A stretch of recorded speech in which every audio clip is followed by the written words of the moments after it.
Do you know what I'm talking about? The Matrix. Do you want to know what it is? In 1944, the father of quantum physics, Max Planck, identified the existence of this field, and he called it the matrix. He said, underlying everything that we see, our bodies included, everything we see in the world around us in our bodies, he said, there is the existence of what must be a conscious and intelligent mind. This is his language in 1944. He said that this mind is the matrix of all matter, and it's from his work that the movie series began and many of the ideas that we have today. So it's almost holographic.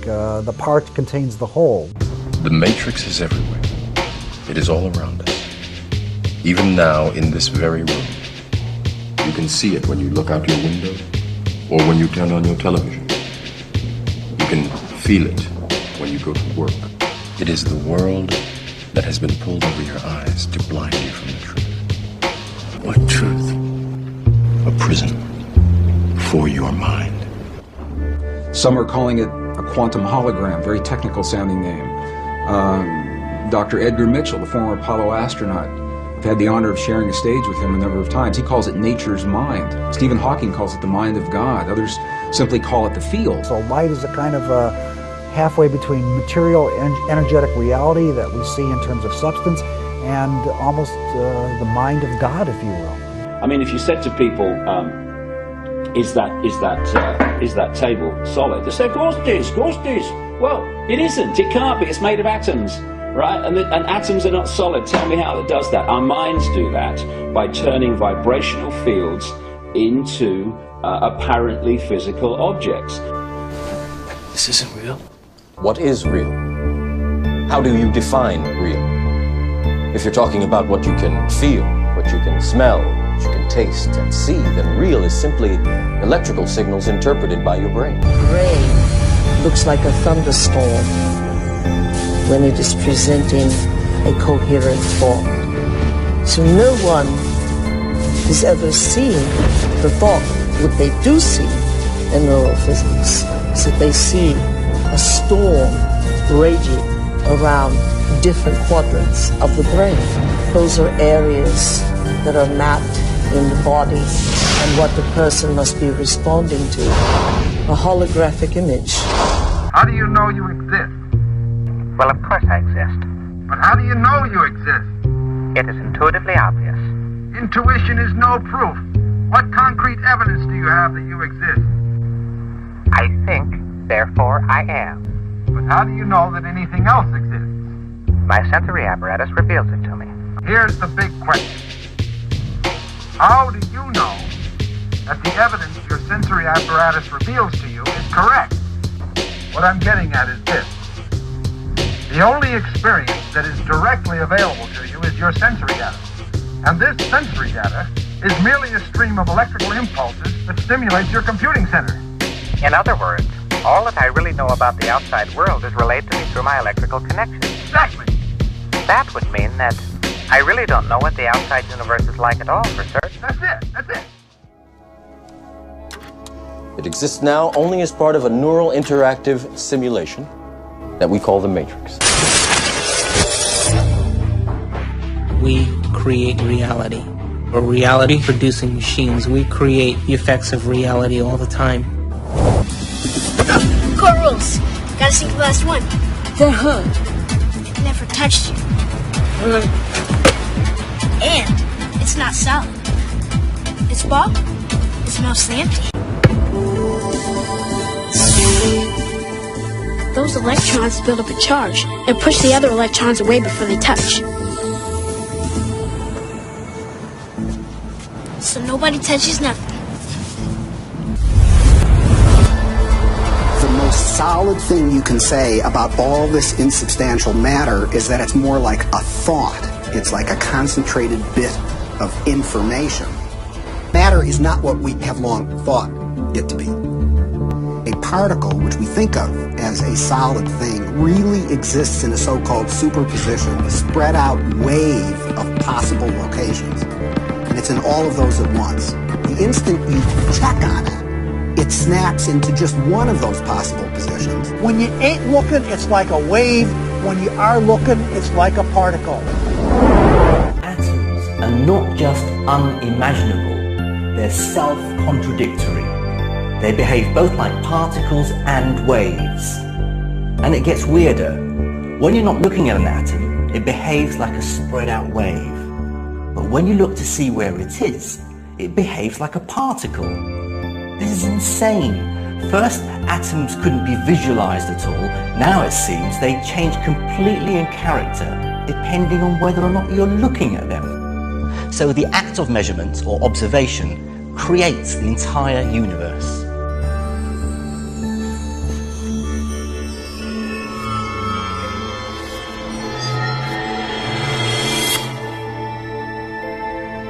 Do not try and bend the spoon.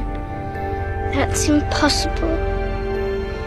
Instead, only try to realize the truth. What truth? There is no spoon. There is no spoon? Then you'll see that it is not the spoon that bends, it is only yourself.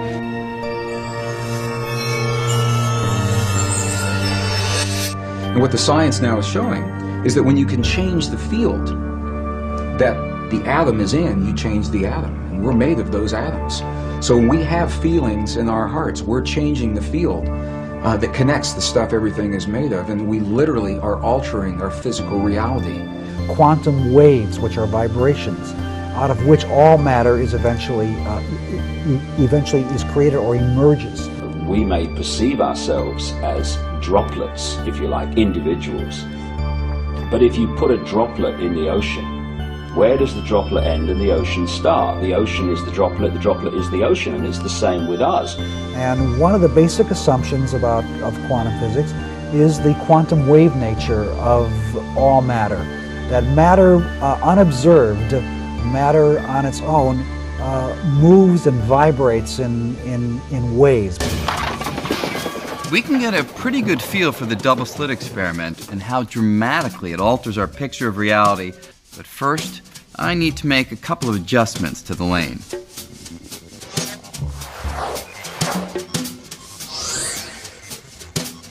You'd expect that if I roll a few of these balls down the lane, they'll either be stopped by the barrier or pass through one or the other slit and hit the screen at the back.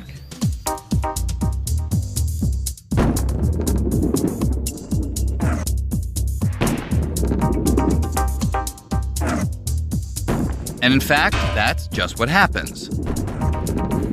Those balls that make it through always hit the screen directly behind either the left slit or the right slit. You can picture them like this. Instead of hitting just two areas, the electrons land all over the detector screen, creating a pattern of stripes, including some right between the two slits, the very place you'd think would be blocked. Well, to physicists, even in the 1920s, this pattern could mean only one thing: waves. Particles are particles, waves are waves. How can a particle be a wave? And now somebody's telling you a rock is like an ocean wave. What? Waves of what? Are they water waves? Are they sound waves? Are they electrical waves? No, they're actually waves of nothing. If you want to see fear in a quantum physicist's eyes, just mention the words, the measurement problem. An electron had to be here or there and simply nowhere in between. And that's like nothing we experience in everyday life. An electron spin, as with other quantum qualities, is generally completely fuzzy and uncertain until the moment you measure it. Quantum mechanics says that even if you separated those particles, sending them in opposite directions, they could remain entangled, inextricably connected. Measuring one thing can in fact instantly affect its distant partner, as if the space between them didn't even exist. Spooky action at a distance. What's surprising is that when you make a measurement of one particle, you affect the state of the other particle. You change its state. There's no forces or pulleys or, telephone wires. There's nothing connecting those things, right? How could my choice to act here have anything to do with what happens over there? spooky action at a distance actually happens. Well, one dream has been to somehow transport people and things from one place to another without crossing the space in between. In other words, teleportation. Lead me aboard. Energize. Energize. Star Trek has always made beaming or teleporting look pretty convenient. It seems like pure science fiction, but could entanglement make it possible? Remarkably, tests are already underway here on the Canary Islands off the coast of Africa. One entangled photon stays on La Palma, while the other is sent by laser to the island of Tenerife, 89 miles away. Now Zeilinger brings in a third photon, the one he wants to teleport, and has it interact with the entangled photon on La Palma. And here's the amazing part. Because of spooky action, the team's able to use that comparison to transform the entangled photon on the distant island into an identical copy of that third photon. It's as if the third photon has teleported across the sea without traversing the space between the islands. Sort of extract the information carried by the original and make a new original there. Using this technique, Zeilinger has successfully teleported dozens of particles. That is the most bizarre thing of quantum mechanics. It is impossible to even comprehend. Don't even ask me why. Don't ask me which we're going to, how it works, because it's an illegal question. All we can say is that is apparently the way the world ticks. It's almost as if things were in more than one place at a time.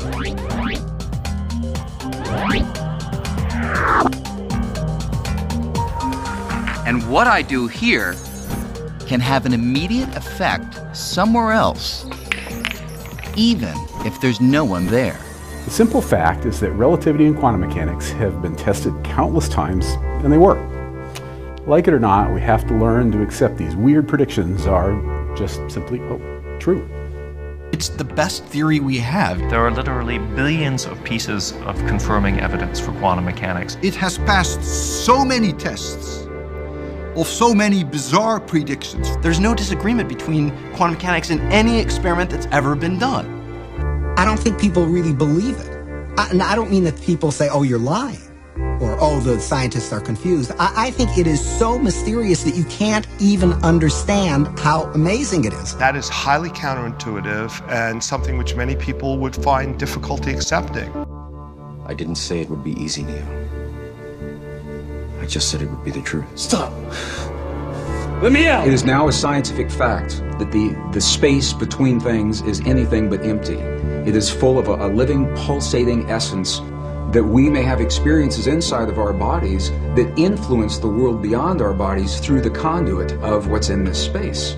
And therefore, literally, I create my own reality. It may sound like a tremendous bombastic claim by some new agey without any understanding of physics whatsoever, but really quantum physics is telling us that. The bottom line is this: everything is conscious.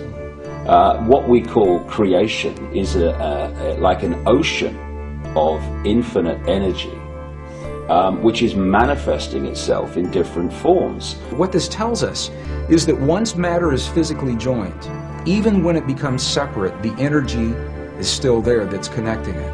If you could go into the universe today and take all the particles of matter and take out all the space in between and bring it together and compress it into the size of a single green pea, it means that you and me and every one of our listeners, we were all once part of that same particle that creates this whole universe today. And even though those particles are now separate and expanding, and studies show that they are, energetically we're all still linked. So how can you continue to see the world as real if the self that is determining it to be real is intangible? There literally are different worlds in which we live. There's the macroscopic world that we see. There's the world of our cells. It's the world of our atoms. The world of our nuclei. These are each totally different worlds. They have their own language. have their own mathematics. They're not just smaller. Each is totally different, but they're complementary. Because I am my atoms, but I am also my cells. I'm also my macroscopic physiology. It's all true. They're just different levels of truth. The deepest level of truth uncovered by science and by philosophy is the fundamental truth of unity. At that deepest subnuclear level of our reality, you and I are literally one. The matrix is everything. It's almost photographic. How do you know you exist? What is real? Our minds turning vibrational fields into physical objects. There is no spoon. The part contains the whole. A prison for your mind. Ponder that for a while. Real is simply electrical signals interpreted by your brain.